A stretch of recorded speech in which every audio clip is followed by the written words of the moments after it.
All right, let's talk about one of my favorite topics, Art Deco silver. We're going to dive into this sleek, metallic world that was born out of an era of pure revolution, skyscrapers, and, well, speed.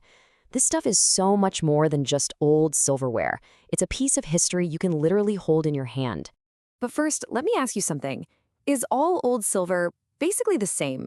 You know, when you see a piece at an antique shop and it has that old-timey vibe, what is it actually telling you?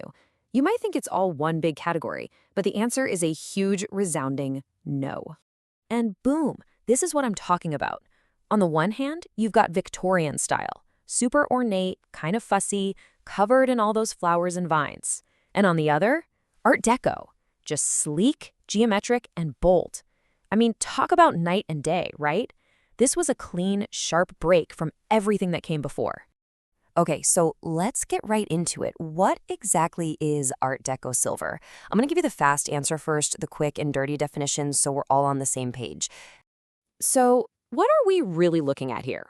At its core, Art Deco silver is a product of what we call the machine age. Think the 1920s and 30s. Its DNA is all about geometric shapes, those really cool stepped bases, and a total and complete absence of the floral stuff that was everywhere before it. But you gotta understand, it wasn't just about looking different for the sake of it. It was about capturing a feeling. The whole style just screams the culture's obsession with speed, with industry, with the future. It's the roaring 20s, it's jazz, it's the dawn of a whole new modern world captured in metal. And look, this was not some quiet little trend. This was a full-on, loud and proud rejection of the past. To really get Art Deco, you have to understand what it was pushing back against, and that was the Victorian era. And I just love the language people used to describe this shift. It wasn't an evolution, it was a revolution. It was a conscious rejection of the dusty, floral Victorian era that had dominated the bench for far too long. You can just feel the frustration in that, right? Designers were basically saying enough is enough, time to clear the slate. And when you put them side by side, the contrast is just, wow. Victorian design, it was all about those swoopy, ornate curves. Deco, nope, strictly geometric, all about the straight line. Instead of flowers, you got steps and sunbursts. The whole feel of it changed, from something heavy and stuffy to something sleek, fast, almost aerodynamic. So that's the what, but now for the really juicy part, the why. Let's do a deep dive into the soul of this machine age to figure out what was really powering this incredible design movement. So where did they get these new ideas from? Well, they weren't looking at gardens and nature like the Victorians. No way.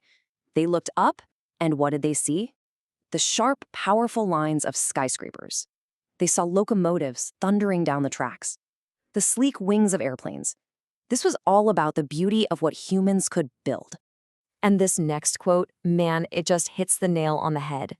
When you hold a piece of Art Deco silver, you're holding a piece of the Industrial Revolution distilled into metal. Just think about that for a second. It's not just a fancy teapot.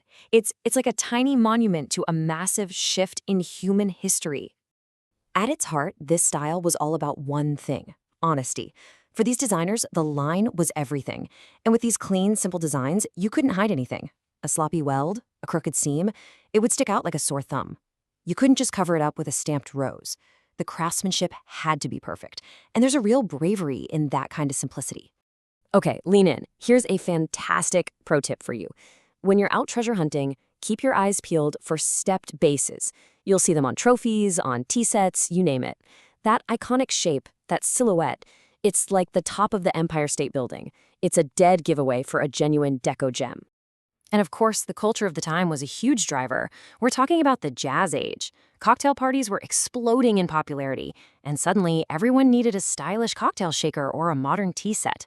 And this is where high-quality silver plate became the perfect canvas for some of the most daring designs of the era. All right, here's another secret from the pros for you. Don't shy away from pieces with mixed materials. In fact, lean into them. Finding a piece with an original bakelite handle or some chrome accents is a huge plus. Back then, these were like space-age materials, and they add a layer of authenticity, what the experts call bench cred. And get this, even the shine is different. It's not that soft, gentle glow you see on older silver. Art Deco pieces have a harder, more purposeful shine. It's industrial. It's no nonsense. It's got an attitude. You could even say it's got grit. Okay, so you've got the history, you get the soul of the movement. Now for the really fun, practical part. This is your Tactical Spotter's Guide. I'm going to arm you with everything you need to identify true Art Deco silver out in the wild. Let's break it down into a super simple 4-step check. First, just look at the silhouette. Are you seeing any of those sharp zigzags or sunburst patterns? That's a great sign. Second, check the materials. Does it have any of those cool, modern for the time materials like enamel or backlight? Check. Third, flip it over and look at the marks. You want to look for EPNS, which just stands for electroplated nickel silver, and any modern-looking sans serif logos. And fourth, and this one's important, just feel the balance. Does it feel solid, architectural, and well-structured in your hand? That's what you're looking for. Now for the big one, the question I always get, what's this stuff actually worth? And this, my friends, is where Art Deco gets really interesting, because it completely flips the script on how we usually value antiques. And here is the big secret, the plot twist of the story. Many of the most iconic, most valuable, most sought-after Art Deco designs, they're not even solid sterling silver. They were made in silver plate, on purpose, to make these incredible modern designs accessible to a growing middle class that was hungry for style.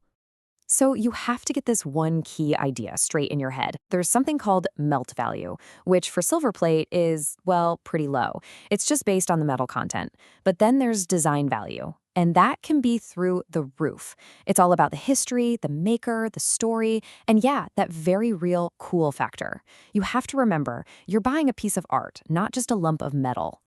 So bottom line, why should you collect it? Well, because you're getting absolutely iconic machine-age design. You're owning a piece with a rich social history straight out of the Jazz Age.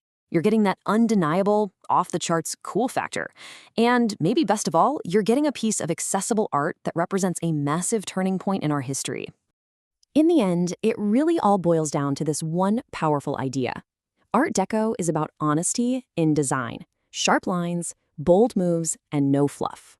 It's a powerful, confident style that, even a century later, still feels incredibly modern and cool. So I'll just leave you with this question. Now that you're in on the secret, now that you know the story, the signs, and the soul of the machine age, what are you going to look for on your next hunt?